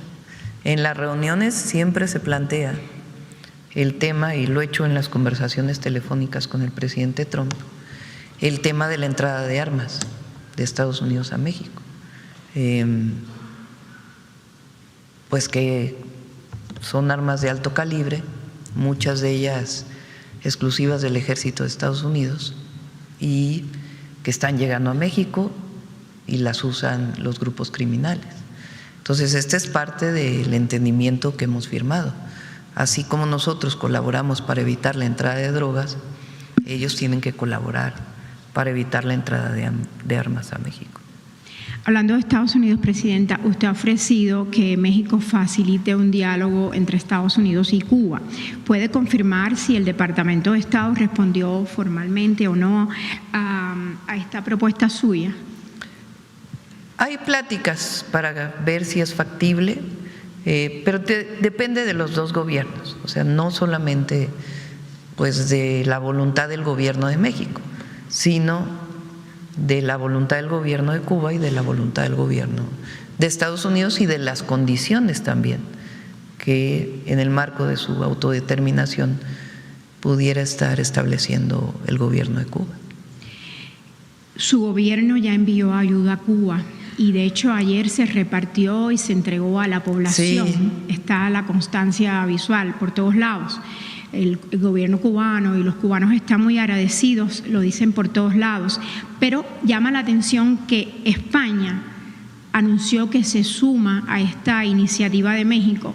Mi pregunta es si a su juicio México está marcando una pauta para que otros países actúen, si tienen ustedes como gobierno algún plan para construir una especie de mecanismo multilateral, por ejemplo, a través de la ONU, donde México tenga un rol de coordinación regional debido a que fue el primer país que empezó con este envío de apoyo humanitario a Cuba. Y ojalá se sumen más países. Nosotros vamos a seguir enviando ayuda, apoyo, no solamente el gobierno apoyando a Cuba, al pueblo de Cuba, sino también ya hay muchas iniciativas ciudadanas. El domingo se presentó una, le llaman de pueblo a pueblo, donde hicieron una colecta en el Zócalo de la Ciudad de México y estamos ayudando para que pueda llevarse a los barcos que ya vienen de regreso para poder cargar nuevamente, y en la medida que podamos ayudar, vamos a ayudar. México siempre ha sido solidario, siempre, y no va a ser la excepción. Pueblo del mundo que necesite apoyo de México, el pueblo de México siempre está dispuesto a hacerlo. Es sello de las y los mexicanos, la generosidad. Presidenta, en ese sentido, ¿qué mensaje usted le diría a un cubano, un ciudadano cubano que lleva viviendo en Cuba y que está viviendo en Cuba y que por más de 60 años ha recibido el embate de un cerco económico cada vez más recrudecido con leyes extraterritoriales como el último decreto de Donald Trump, para que otros países no puedan ayudar a Cuba y toda esta amenaza con el tema del petróleo? ¿Usted qué le diría a un ciudadano cubano que siente que, bueno, hay un cerco tremendo y México está ayudando, ahora España va a ayudar, pero esto es una situación bastante especial? Pues más que a un ciudadano o ciudadana cubana, yo creo que ha sido siempre una posición de México y esa hay que defenderla. Número uno, la autodeterminación de los pueblos, la no intervención, la solución pacífica de los conflictos. Eso está en nuestra Constitución y además lo hacemos por convicción. Esa siempre debe ser la posición del pueblo de México y de los gobiernos. Esa es nuestra Constitución y estamos orgullosas y orgullosos de que esa sea nuestra Constitución. Entonces, la autodeterminación de los pueblos es fundamental. Los únicos que pueden decidir el gobierno en Cuba son los cubanos. Los únicos que pueden decidir el gobierno de México somos las y los mexicanos, nadie más. No debe haber ni injerencia ni invasiones, es decisión de los pueblos. Esa es nuestra Constitución y así debe ser. Lo segundo es la ayuda humanitaria. Lo segundo es los contratos, porque hubo contratos con Cuba de petróleo y de otros temas. Se habló mucho, porque aquí hay médicos cubanos todavía. Claro. Se habló mucho de que los médicos cubanos estaban sobreexplotados y eran esclavizados. No, reciben su ingreso como cualquier médico mexicano o mexicana en un convenio de colaboración con Cuba. Y después, en la circunstancia actual y en cualquiera de las circunstancias, pues el apoyo solidario, fraterno y humanitario. Y allí siempre va a estar México y tiene que estar México. Por eso México es admirado por el mundo entero, por su solidaridad. Cuando hubo incendios en California, ahí estuvieron elementos de las Fuerzas Armadas y de CONAFOR ayudando. Cuando hubo inundaciones en Texas, bomberos de Coahuila pasaron la frontera y ayudaron a los necesitados. Cuando el gobierno del general Lázaro Cárdenas abrió las puertas a todos los asilados de la República Española, ahí estuvo México abriendo sus puertas con los niños y niñas que primero llegaron. Cuando hubo golpes de Estado en Sudamérica, en Chile, en Argentina, en Uruguay, en Brasil, ahí estuvieron las puertas abiertas de México. Entonces, esa generosidad viene de nuestro pueblo, ese es nuestro origen y hay que defenderla siempre. Muchas gracias. Vamos acá de este lado. A ver, el compañero que desde el otro día está queriendo preguntar y no le habíamos dado.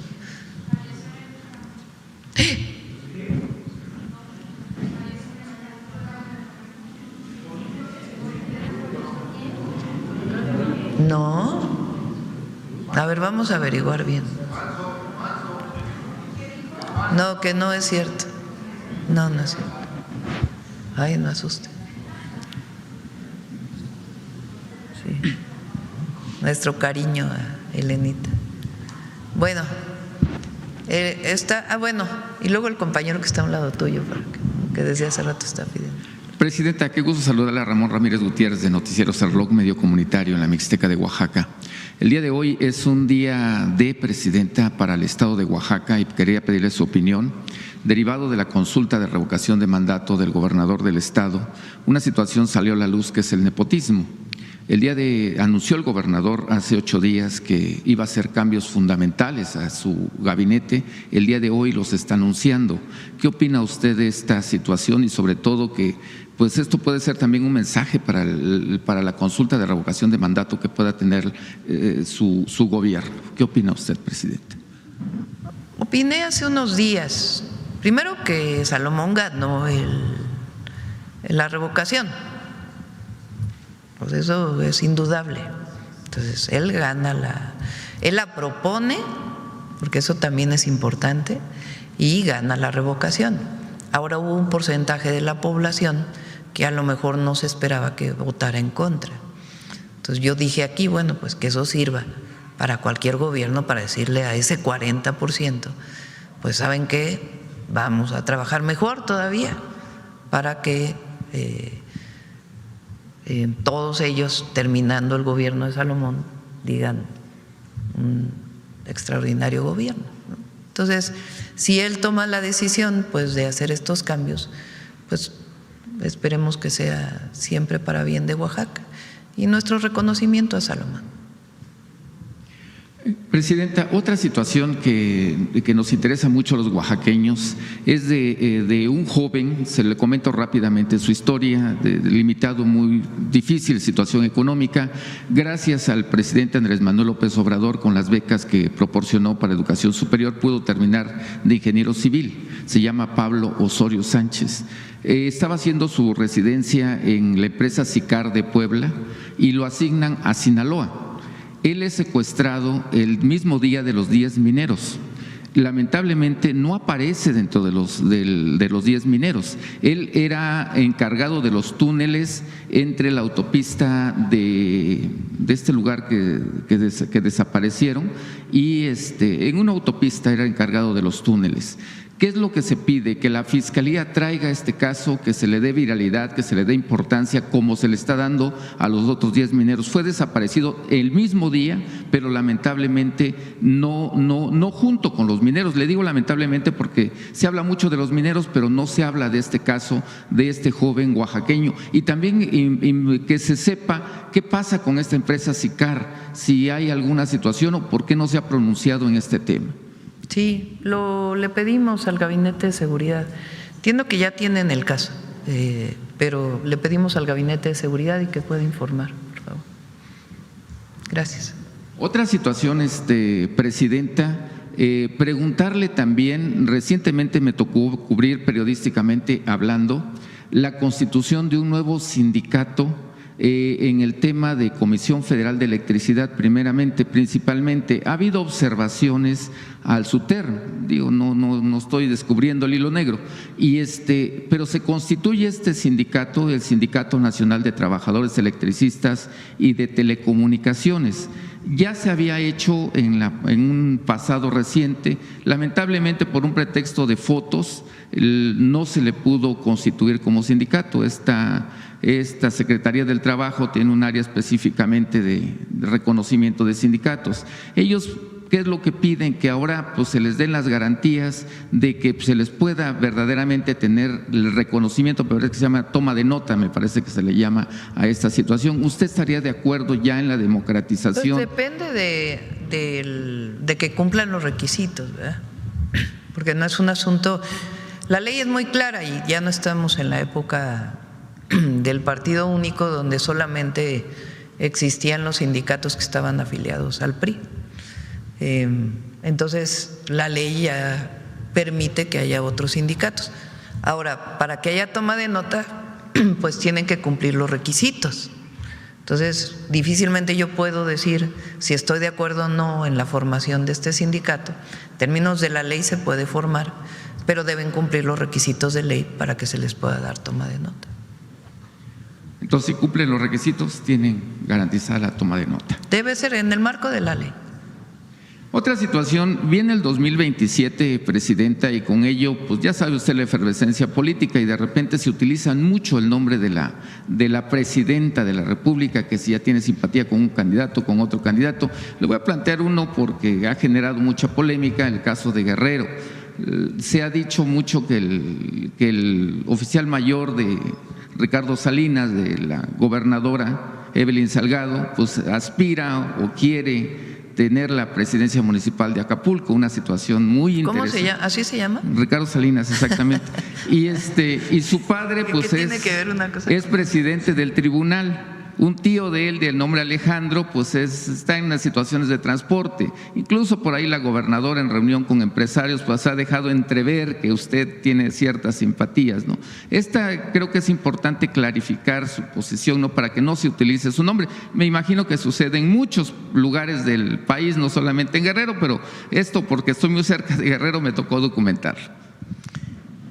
No, yo no tengo favoritos para gobernadores, presidentes municipales, diputados, senadores. Afortunadamente en Morena pues hay un método muy claro. Antes sí era así, los gobiernos del PRIAN, porque es el PRIAN. En los gobiernos del PRIAN hubo dedazo y nombraban del partido del que provenían todos los candidatos, desde presidentes municipales, diputados locales, gobernadores, todo. En Morena pues es la encuesta. Es un muy buen método, la verdad, y afortunadamente existe, más allá de la opinión de la presidenta. Y ya por último, Presidenta, y agradeciéndole que me haya dado la palabra, estuve en la Ciudad de México por 3 días disfrutando esta gran ciudad con toda y contingencia, por eso a veces los que venimos de provincia sentimos el efecto. Pero bueno, el tema de mujeres, Presidenta, es muy recurrente, se habla mucho en el discurso, pero lamentablemente todavía siguen las violaciones. No quiero enfatizar en el nombre de los violentadores o de las violentadoras, porque sería a lo mejor darle otro carácter no jurídico sino político, pero hay personas que todavía siguen violentando y tratando de aprovechar también esta relación que tienen con la Cuarta Transformación. Solamente 2 casos, le digo, no voy a mencionar nombres, una situación de violencia contra mujeres y contra niños en una banda de música que pues ha tocado en eventos políticos de la Cuarta Transformación y que se ha aprovechado de esta situación y que goza de impunidad. La mujer ni tan siquiera se le dio la oportunidad de tener la situación de poner la denuncia. Se le buscó otra situación jurídica para evadir. Otra situación de una funcionaria que violenta a trabajadores, y me estoy refiriendo a funcionaria de carácter federal. Lo que le provocó a una mujer, incluso por la consternación, fue un aborto. lo tengo documentado, tengo la entrevista. Digo, no quiero decir nombres porque no quiero que se traduzca en situaciones políticas, algo que tiene que ser jurídico. Y lo que usted dice, que se aplique simplemente la ley. Eso que yo quisiera que hubiera un comentario de usted, ¿no? Digo, hay muchas situaciones a nivel pues nacional. Impunidad, cuando hay un delito y que se presente la denuncia y ningún fiscal, Ministerio Público puede negar la posibilidad que se presente la denuncia. Y si nos pasan los casos, pues revisamos. Gracias, presidenta. Pueden ver el compañero que está a un lado tuyo y ya, cerramos.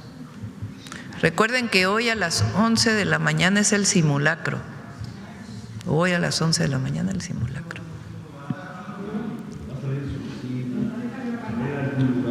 Sí, yo creo que al patio central. Pues no sé, hay que preguntar aquí a Belmonte, compañero. A las 11, a las 11, a las 11.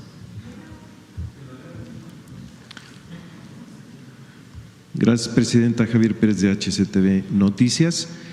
Preguntarle un poquito más acerca de la reunión y la visita de los representantes de Canadá aquí, sobre todo en el tema, si se trató el tema energético, en cuestión de gas, en cuestión de energéticos y el tema del comercio, aparte de lo que es la revisión del Tratado de Libre Comercio. Hay empresas canadienses que tienen inversiones en México de gas. Por ejemplo, se tocó el tema de la minería. Nosotros planteamos el tema de la importancia de la remediación, porque hay algunas empresas que, desde que vino el primer ministro Carney, lo planteamos, canadienses que no han terminado su remediación, que ya terminaron la explotación de una mina y no han hecho la remediación ambiental que se requiere. Entonces tocamos este tema, personalmente lo planteé, y se habló de otras inversiones desde en gas natural, como tienen ahora, sobre todo en ductos, ¿no? Como ya en otras cuestiones más que de infraestructura productivas, como por ejemplo industria farmacéutica y otros temas. Fue muy buena reunión, la verdad, y la reunión también donde estuvieron los empresarios también fue muy buena. Gracias, presidenta. Por otro lado, hace unos días se volvió viral y se convirtió en un escándalo en redes sociales unas fotografías de una fiesta de Natalia Suárez, una funcionaria en Puebla vinculada presuntamente a grupos políticos de senador de la República, a Dan Augusto y Nacho Mier. También circulan fotografías del hijo de la misma persona, diputado federal, que también se llama Nacho Mier, con zapatos Louis Vuitton, una chamarra Moncler, cada uno con un valor de más de 40,000 pesos. Su opinión acerca de, sobre todo, el derroche y video y fotografías donde de por sí se volvía escandaloso. Pues no vi los videos, no vi las fotografías, tomo lo que dices y lo que siempre planteo. Primero, pues, que no haya desvío de recursos, eso es lo primero. Y ya hablándose de recursos propios, porque también hay que ponerlo todo en su lugar, pues es importante la humildad siempre, evitar evitar los escándalos. Sí, sobre todo no es necesaria lo material. Eso es para nuestro movimiento y para el pueblo de México. Hay una parte que es muy, muy trascendente y que es especial de México, que es el pensamiento y lo no material. Lo que tiene que ver con la solidaridad, lo que hablábamos hace un rato, la generosidad, y no el despilfarro, el consumismo. Pero bueno, cada quien decide, ¿verdad?, cómo utiliza sus recursos. Mi opinión personal, pues es que no hay que ser ostentosos, aunque se tenga recursos. Y hablando precisamente de imagen, Presidenta, Reporte Índigo hizo una encuesta sobre usted, sobre su imagen, no sé si ya había checado esto, y pues tiene usted el puntaje más alto. ¿En dónde salió? El Reporte Índigo. Ah, no lo vi hoy. A ver, ¿tienes ahí Reporte Índigo?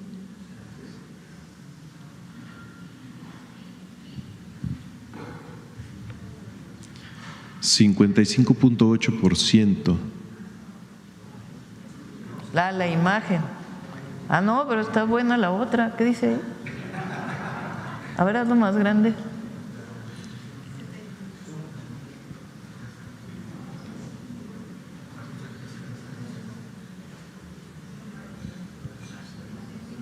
En términos generales, ¿cómo califica el desempeño de la presidenta Claudia Sheinbaum? 78.1, bueno, muy bueno. 21.9, malo, no la había visto.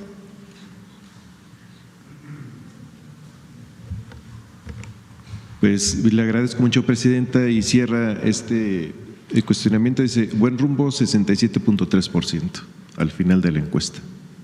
Bueno, gracias a todas y a todos. Vamos con el detector de mentiras.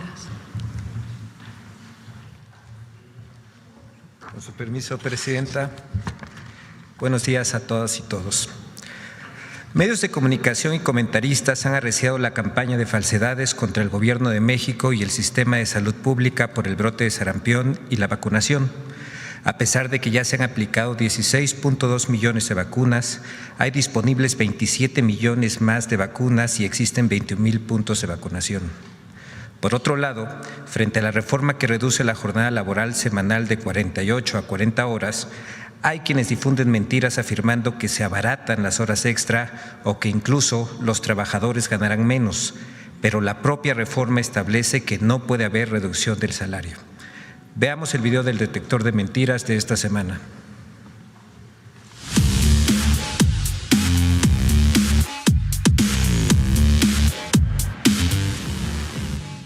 Falsedades sobre la reforma que reduce la jornada laboral a 40 horas, mentiras sobre el brote de sarampión en México y las vacunas contra esta enfermedad, y falsos videos de instalaciones del IMSS Bienestar son algunas de las noticias falsas que el detector de mentiras localizó esta semana. 1. Mentiras sobre la reforma para reducir la jornada laboral a 40 horas. A. La reforma laboral abarata las horas extra y aumenta las horas de trabajo para que se paguen al triple. Es una trampa. Las empresas podrían pagar menos de entrada, compensar en horas extra y esclavizar aún más a los empleados. Podríamos tener trabajos con menos paga por las horas base y que solo se compensen cuando haces horas extra. ¡Mentira! Con la reforma en materia de reducción de jornada laboral, las horas extras siguen siendo voluntarias y su costo sigue siendo el mismo. Se establece un límite máximo de 16 horas semanales y la hora extraordinaria comienza a contarse desde la hora 41 y no desde la hora 49 como se establece actualmente. B. Con la reforma laboral, los trabajadores ganarán menos. Te lo romantizan mucho, te lo envuelven como si fuera un regalo muy bonito, pero por dentro abres la caja y hay desempleo, hay automatización, hay reducción de salario. ¡Mentira! El artículo 4º transitorio de la reforma para la reducción de la jornada laboral establece que en ningún caso la reducción de la jornada laboral implicará la disminución de sueldos, salarios o prestaciones de las personas trabajadoras. Además, el descanso aumenta en la práctica, pues se reduce el tiempo obligatorio de trabajo al pasar de 48 a 40 horas y se mantienen las jornadas de 8 horas diarias. 2. Mentiras sobre el brote de sarampión. A. El gobierno de México minimiza el brote de sarampión. Megaconferencia mañanera para hablar del brote de sarampión en México. ¿Fue un déjà vu? ¿Nos recordó los tiempos de COVID? Hay una emergencia sanitaria, una enfermedad muy contagiosa. ¿Y qué hace el gobierno? Primer paso, minimiza lo que ocurre. ¡Mentira! El gobierno de México no minimiza el brote de sarampión, lo combate activamente. Tras controlar el brote inicial en Chihuahua con 1.8 millones de vacunas, se desplegó una estrategia nacional que aplicó 16.2 millones de dosis, logrando reducir la incidencia a 6.7 casos por cada 100,000 habitantes. Actualmente, cuenta con 27 millones de dosis y 21,000 puntos de atención consultables al 079 o en el portal Donde Me Vacuno. B. México lidera el índice de casos de sarampión en América. ¡Mentira! Según datos de la Organización Panamericana de la Salud, México mantiene una tasa de 6.7 contagios por cada 100,000 habitantes, por debajo de países como Canadá, que tiene 13.63, y Belice, que cuenta con 10.31. Además, con la Estrategia Nacional de Atención al Sarampión, el país cuenta con 27 millones de dosis disponibles para el control del brote. C. El gobierno de México concentra las vacunas contra el sarampión con fines electorales. Quiero decirte que todas las vacunas las tiene controladas el gobierno. Si tú vas a una farmacia, no hay vacuna contra el sarampión. Si tú vas a un laboratorio a pedir una vacuna, tampoco hay, porque el gobierno las tiene todas controladas y las tiene concentradas. ¿Por qué y para qué? Pues para fines electorales. ¡Mentira! El gobierno de México no concentra las vacunas contra el sarampión. Actualmente, con la Estrategia Nacional de Atención al Sarampión, se están distribuyendo a 27 millones de dosis de vacunas en más de 21,000 puntos de vacunación en todo el país. 3. Expone video ratas dentro de una sala de un hospital del IMSS Bienestar. ¡Mentira! La grabación que circula en redes sociales pertenece a un hospital en la ciudad de Gonda, India, y no a instalaciones médicas del IMSS Bienestar. 4. El Hospital General de Zona del IMSS en Zacatecas le negó una camilla a un paciente. A un hombre le niegan una camilla en el Hospital General de Zona del IMSS ahí en Zacatecas y ante esto lo tuvieron que llevar envuelto en cobijas. ¡Mentira! El IMSS aclaró que el paciente arribó a un vehículo particular y fue descendido por sus familiares. En cuanto el personal lo detectó, brindó el apoyo necesario para su movilización. Al concluir su cita, se le asistió nuevamente para su traslado al vehículo, garantizando su seguridad.